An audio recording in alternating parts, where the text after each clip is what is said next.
como que é isso? Vamos começar. O que vocês fazem? Vocês, para as pessoas que ainda não sabem como que é, vocês recebem uma denúncia?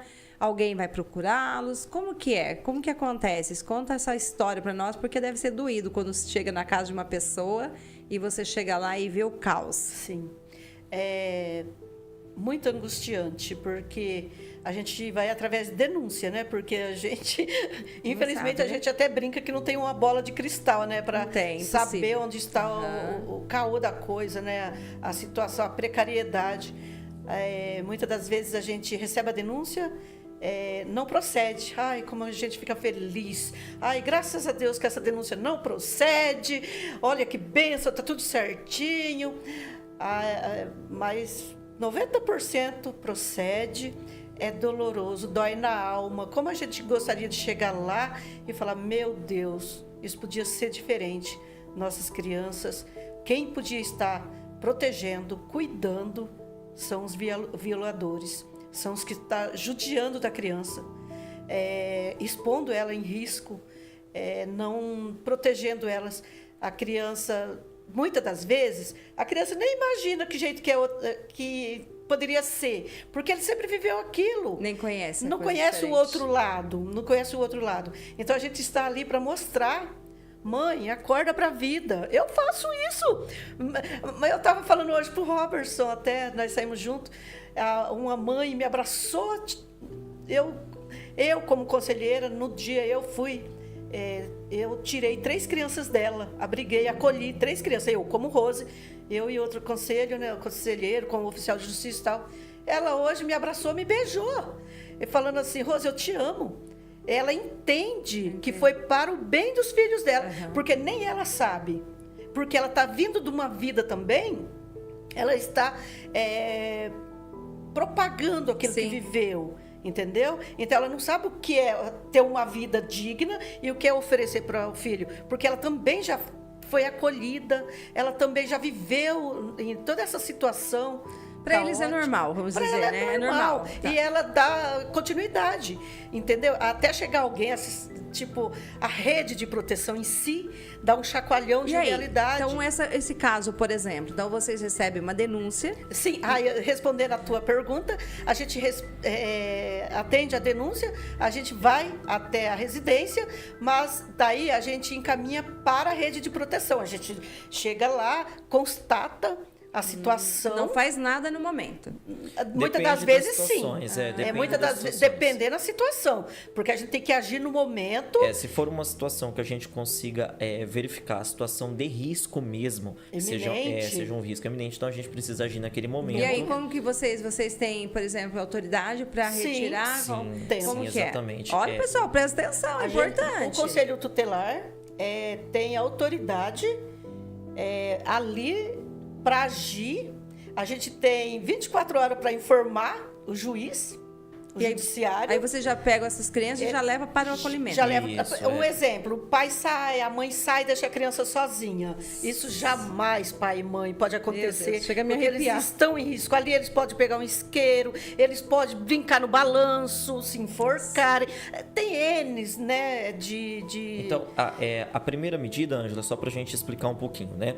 A primeira medida constatou uma situação deplorável, né? Uma situação que não tem condição mesmo de a criança ou adolescente ficar naquele ambiente onde está, né? Isso, está realmente em perigo pela situação, pela integridade da própria criança. Então, a princípio, a primeira situação, nós precisamos retirar ela daquele convívio, mas não que seja necessariamente um acolhimento, por exemplo, né? Então, necessariamente a gente sempre tenta buscar a família extensa, que é o que? O grupo familiar, né? Que faz parte, então, vó, tal, pessoal que faz parte do grupo, e aí sempre direcionar, ver se a pessoa tem condição de estar com ela no momento ali, que é um momento momentâneo, até que a gente tome as providências do quê? De acionar as políticas públicas através de uma medida de proteção, onde que é uma medida de proteção, acionar os acompanhamentos. Então, é problema de CRAS, é problema de CREAS, é problema de saúde. Então, a gente vai fazer esses encaminhamentos para que isso possa ser sanado, né? E também informar o Poder Judiciário, porque daí o Poder Judiciário vai tomar a melhor condição, se talvez aí é uma possibilidade, né? Se for necessário o acolhimento, porque aquela outra família também não tem condição dos cuidados. Então, assim, tudo vai ser trabalhado nessa articulação mesmo com o próprio poder judiciário.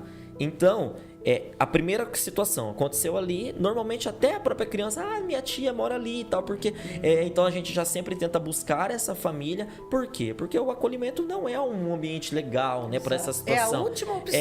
É a última situação. O acolhimento é o último do último, né? A gente sempre fala isso, né? Então a gente sempre tenta manter no núcleo familiar, desde o quê? Preze pela integridade daquela criança. Por quê? Aí é uma situação de risco que aconteceu uma suspeita de abuso gravíssimo, né? Então, além de tomar os procedimentos médicos, a gente precisa tomar todo esse cuidado para esse familiar não vai ter acesso ao local. Exato. Então, por quê? Porque não deu tempo de ser feita a medida de proteção. Então, ainda não foi feito, porque é no momento, é no calor do momento.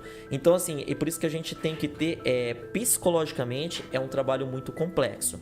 Por quê? A gente não está esperando por aquilo, por mais que a gente está se capacitando, né? Muitas das vezes a gente chega na situação, como eu já tenho 4 anos que eu tô lá, já vai para 5 anos. A gente tem uma certa bagagem, né? Que eu já fiz uma faculdade dentro do conselho, né? Que é a duração de um curso que a gente faz. A gente chega numa situação, o Mike olha para mim, ou o Robertson, ou a Bel, ou a Neide, o que a gente faz? Eu falei, eu não sei. Também não sei.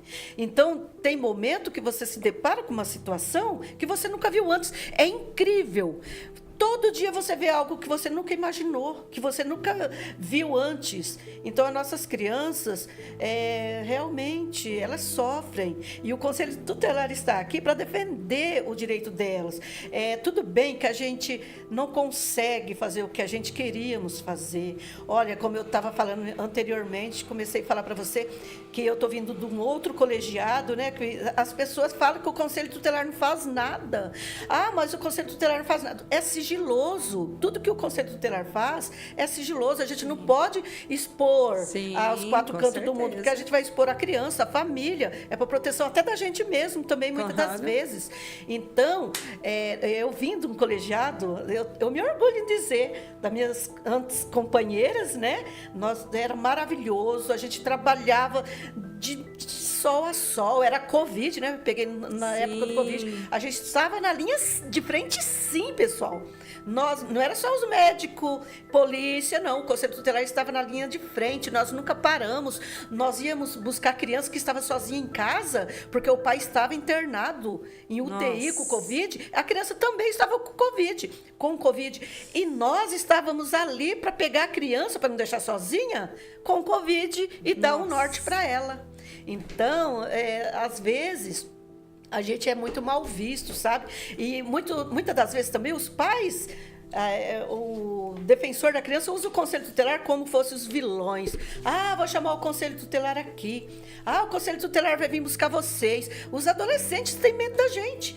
Não chama. Quando a professora fala, eu vou chamar o conselho para ver o que pode fazer nesse caso, né? Aí, não chama, pelo amor de Deus. Aí, depois que eles vão ver, fala, nossa, o Conselho Tutelar, vocês são legais, né? Nossa, vocês cuidam da gente. Ele se sente seguro. A gente precisa conquistar aquela criança, aquele adolescente, que nós não somos os vilões. Sim. E é até importante, né, Rose, a gente reforçar muito isso. Por quê? Porque isso dificulta até a própria proteção das nossas crianças e adolescentes. Por quê? Por muitas das vezes é utilizado até propriamente pela rede de ensino, pelo grupo familiar. Nós vamos te entregar para o Conselho Tutelar. Isso não existe. A obrigação dos seus filhos são dos pais os responsáveis. Exato. Então, assim... A gente só entra quando eles deixam de fazer. Isso, nós temos que mencionar que o Conselho Tutelar, ele é o protetor, não o vilão das crianças e adolescentes. Então, ele tá para lutar ali para que o que, gente? A gente sempre... a gente às vezes vê denúncias totalmente infundadas, como, por exemplo, assim, uma vulnerabilidade social, a criança vai com fome para a escola, a criança... Poxa, então nós enquanto políticas públicas podemos trabalhar porque isso não é uma violação da família.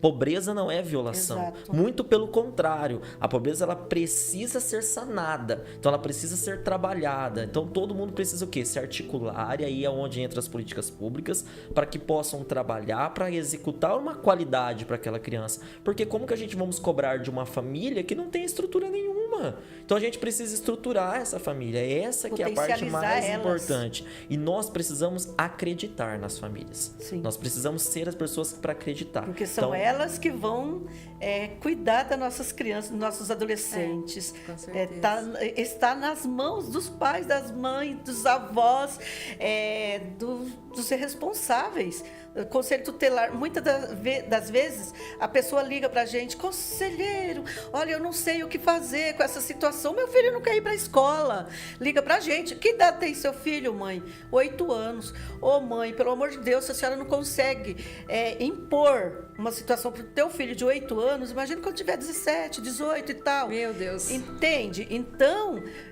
o Conselho Tutelar é acionado para várias coisas, e a gente está ali para orientar esse tipo de coisa. Olha, eu amo estar. Na verdade,